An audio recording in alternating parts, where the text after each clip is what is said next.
Ano ang mangyayari sa iyong katawan kapag regular kang kumain ng repolyo?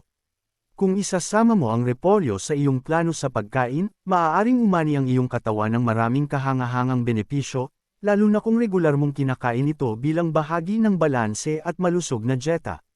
Ngunit may mga potensyal na epekto, magbasa para sa kung ano ang maaaring mangyari sa iyong katawan kapag regular kang kumakain ng repolyo. Mga benepisyo sa kalusugan ng repolyo. Ang repolyo ay isang likas na pinagmumulan ng bitamina C. Ang pagsasama ng bitamina C sa iyong dieta sa pamamagitan ng pagkain ng mga pagkaing naglalaman ng nutrient na ito, tulad ng repolyo, ay maaaring makatulong sa pagsuporta sa isang matatag na immune system. Ito ay puno ng mga sustansya. Ang kalahating tasa ng nilutong repolyo ay may bitamina C na kailangan mo. Nagbibigay din itong fiber, folate, potassium, magnesium, vitamina A at K, at higit pa. Ito ay puno ng antioxidants. Makakakuha ka ng isang mahusay na dosis ng mga kilalang tulad ng vitamina C at manganese. Ngunit ang repolyo ay talagang kumikinang pagdating sa mga kemikal ng halaman na tinatawag na phytonutrients, isang puwersang nagpoprotekta sa cell.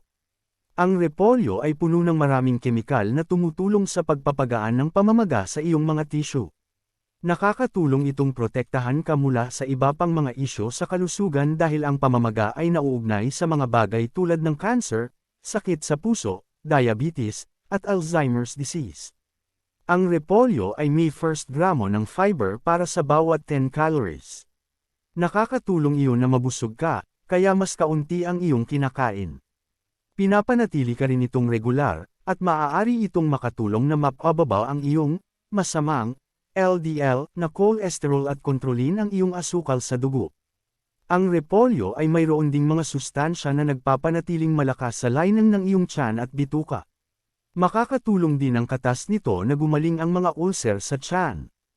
Ang repolyo, lalo na ang pulang repolyo, ay tila nagpapataas ng mga antas ng beta-carotene, lutein, at iba pang mga antioxidant na nagpoprotekta sa puso.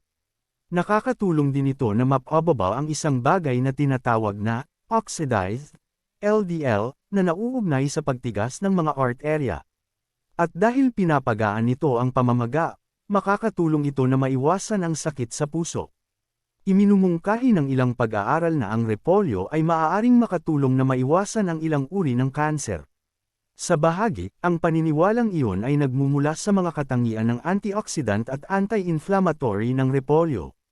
Dahil din ito sa tinatawag na glucosinolates, mga espesyal na sangkap na naglalaman ng sulfur kaya nagiging panlaban ng kanser ang iyong katawan.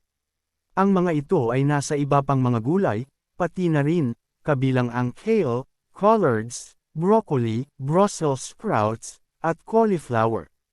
Ang isang dieta na mataas sa repolyo ay natagpuan na nagpapababa ng mga pagkakataon ng type 2 diabetes sa isang kamakailang pag-aaral. Ang mga sumunod sa Nordic style na dieta ng mas malapit, na kinabibilangan din ng maraming ugat na gulay, isda, mansanas, peras, oatmeal. Maaaring hindi ang repolyo ang pinakakaakit-akit na gulay, ngunit puno ito ng nutritional goodness na maaaring magpapanatili sa iyong pakiramdam na malakas at malusog.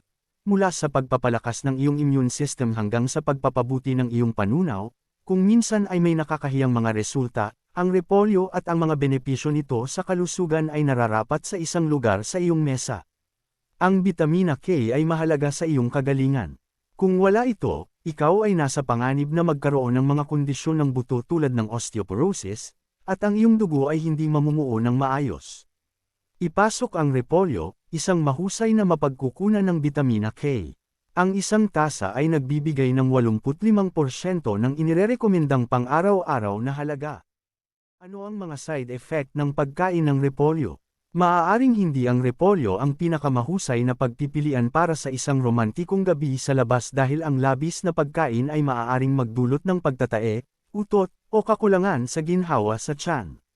Naglalaman din ito ng mga sangkap na maaaring makagambala sa mga gamot tulad ng mga pampanipis ng dugo o maging sanhi ng hypothyroidism.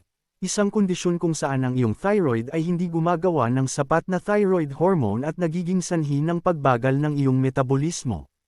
Sa karamihan ng mga kaso, maaari mong maiwasan ang mga side effect sa pamamagitan ng pagkain ng repolyo bilang bahagi ng isang malusog na dieta. Makipag-usap sa iyong healthcare provider kung nakakaranas ka ng mga sintomas o may anumang alalahanin.